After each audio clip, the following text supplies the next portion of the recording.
Green hydrogen, जिसपे एकदम देश की इकोनॉमी बदल जाएगी। आज हमारा फॉसिल फ्यूल का इंपोर्ट 8 लाख करोड़ का है और 5 साल में 25 लाख करोड़ का होगा। अभी चेन्नई आईआईटी ने ये समुद्र के पानी से, सी वाटर से ग्रीन हाइड्रोजन बनाया है और अभी हमारे इसमें हम ग्रीन हाइड्रोजन पर बसेस चलाने की बात कर रहे हैं जो पानी से बनेगा। तो मुझे बताइए आपको, हमको क्यों 25 लाख करोड़ का इंपोर्ट करने की आवश्यकता है? क्यों दिल्ली में पोल्यूशन की झंझटें हो रही है? Ethanol, methanol, biodiesel, bio CNG, electric, इन सब पे अगर हमारी गाड़ियां चलेगी, अभी मैं बिल्कुल दावा करता हूं कि 2 साल के अंदर पेट्रोलियम कार, स्कूटर और डीजल बस, इसकी कीमत इलेक्ट्रिक बस, इलेक्ट्रिक कार और इलेक्ट्रिक स्कूटर के बराबर होगी। क्योंकि जितना वॉल्यूम बढ़ेगा उतनी कॉस्ट कम होती जाएगी। जब हमने 37 किलोमीटर का वर्ल्ड रिकॉर्ड किया, 3 वर्ल्ड रिकॉर्ड किए इस साल, 37 किलोमीटर हमने, अब हाईएस्ट इन द वर्ल्ड, हमने इतना नेशनल हाईवे कंस्ट्रक्शन कोविड के बावजूद किया। फिर हमने एक दिन में 4 kilometre, 2.5 kilometre Baroda Mumbai highway पर हमने कंक्रीट रोड बनाया 24 घंटे में। फिर विजापुर और सोलापुर के बीच में 25 किलोमीटर 1 लेन सिंगल लेन बिटवीन रोड 24 घंटे में बनाया। 3 वर्ल्ड रिकॉर्ड हुए। तो मैंने सब अधिकारियों को बुलाकर घर में सत्कार किया और जो मेरे था तब से पुराने रिटायर्ड लोगों को भी बुलाया कि आपका भी इसमें कंट्रीब्यूशन है। तो और अच्छे काम की कोई न्यूज़ बनती नहीं, उससे ज़्यादा छपी नहीं जाती। जब हम लोग कहीं उसको किसी के ऊपर नाराज होते तो वो छपी जाती है। तो स्वाभाविक भी है। ऑटोमोबाइल इंडस्ट्री जो है, यानी आप इसमें स्टडी करिए, आपके हर, मुझे याद है अभिक सरकार जी जब भी मैं आते हैं तो मैं उनको कहता हूँ एक रिसर्च इंस्टीट्यूट हर मीडिया के पास होना चाहिए ताकि हमें काफ़ी जानकारी मिलेगी। तो मैं आपको जरूर ये कहूँगा कि विशेष रूप से हमारे यहाँ जो आगे भविष्य के लिए जो टेक्नोलॉजी है अलग अलग प्रकार की, उसमें आज ही हमने कैबिनेट में नोट्स ये मंजूर की कि ये जो सोलर पैनल बनते हैं, इसके सोलर सेल इंडिया में नहीं बनते हैं। वर्ल्ड में सबसे फास्टेस्ट ग्रोइंग सोलर में हम लोग हैं और इतनी गीगावाट बना रहे कि कोई रिकॉर्ड नहीं। हमारे पेरिस अकॉर्ड के बाद एनवायरनमेंट के लिए हाइड्रो पावर, ग्रीन पावर, ये सब काफ़ी इम्पोर्टेंट है। तो इसके लिए भी आज हमने ये इंसेंटिव दिए ताकि हमारे देश में जो इंपोर्ट क्या क्या हो रहा है, कभी आप इसके ऊपर जरूर लिखिए। अगर हमारी कुछ गलती है तो सरकार के ऊपर भी टिक्का टिप्पणी जरूर करिए। जब तक इंपोर्ट नहीं कम होगा, एक्सपोर्ट नहीं बढ़ेगा, तब तक आत्मनिर्भर भारत कैसे बन पाएगा। और इसलिए इंपोर्ट सब्स्टिट्यूट इकोनॉमी में क्या क्या है, ये एक बहुत बड़ी बात हो सकती है जो मैं एमएसएमई में एक्सरसाइज कर रहा हूँ। अभी काफ़ी काम करना है, उसमें जितना चाहिए उतना काम नहीं हो पाया, पर अब सरकार निर्णय कर रही है ऑटोमोबाइल सेक्टर में।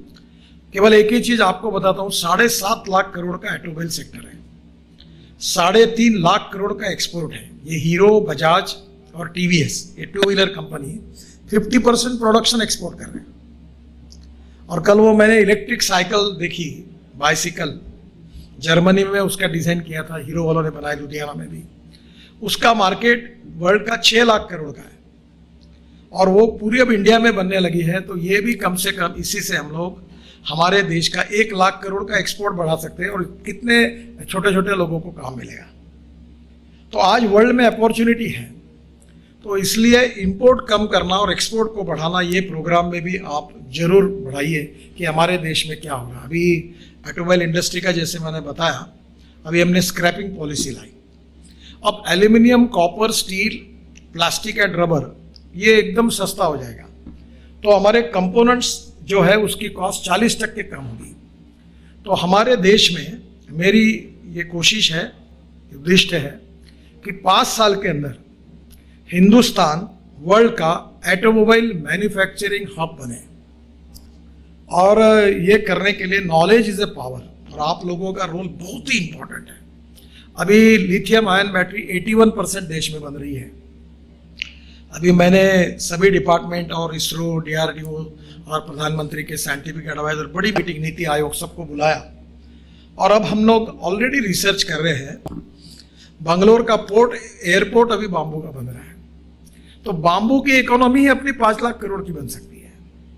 ये solid waste, liquid waste management की इकोनॉमी 5 लाख करोड़ की बन सकती है, वेस्ट की। तो ये आप ये पब्लिक को विजन देने में सरकार तो कोशिश करती है और इसलिए इसका हम क्रियान्वयन करते हैं, जिसका उल्लेख आपने किया। मैं नाराज नहीं होता और मुझे काम करने वाले लोगों से तो जरूर नाराजी होती है। अब आप मुझे बताएं, हमारा स्फूर्ति योजना है, उस योजना में जिसका मैंने भाषण में कहा था, उसमें जो कारागिर होते हैं, हैंडलूम हैंडीक्राफ्ट्स में काम करते हैं, उस योजना को उनके जिले में सबमिट करने के बाद मंजूर होने के लिए 7-7 साल लगते हैं। अब ये 7 साल सुनकर ही मेरा माथा बहुत गर्म हुआ और मैंने सबको कहा कि ये 3 महीने में होना चाहिए, और नहीं हुआ तो मैं एक काम करूंगा, एक सर्टिफिकेट तैयार रखूंगा वीआरएस का, आपका नाम डालूंगा और नारियल का बोरा ला कर रखता हूँ ऑफिस में, हाथ में नारियल और सर्टिफिकेट, अपने घर जाओ, वी डोंट नीड यू। तब मेरा परिणाम ये हुआ कि अभी मैंने 50 क्लस्टर का 8 दिन 15 दिन पहले उद्घाटन कर दिया और अभी सब योजनाओं का मैंने कहा 3 महीने में जो नहीं करेगा उसकी छुट्टी। अब इतना फास्ट काम हो रहा है कि मैं जो 4 साल में मैंने 150 क्लस्टर किए थे हमने, अब हमने पिछले 1 महीने में 350 किए और अभी ये स्पीड बढ़ गई। तो कितने गरीब कारागिरों को काम मिलेगा। अब जब व्यवस्था गरीब को न्याय नहीं देती है तो स्वाभाविक रूप से हमें कुछ बोलना ही पड़ता है। अब नहीं बोलेंगे तो मैं गलती करूंगा, मेरा कर्तव्य नहीं निभाऊंगा। मैं मानता हूँ कि जो व्यवस्था काम नहीं करती उसके उखाड़ को फेंको। मैंने लखनऊ में परसों फ्लाईओवर देखा, सब अच्छा था, योगी जी, मैं, राजनाथ सिंह जी ने, और मैंने देखा एक्सपेंशन जॉइंट ठीक नहीं है।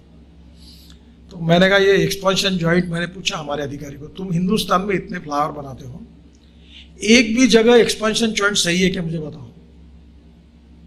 चुपचाप बैठ के नीची मुंडी डाली।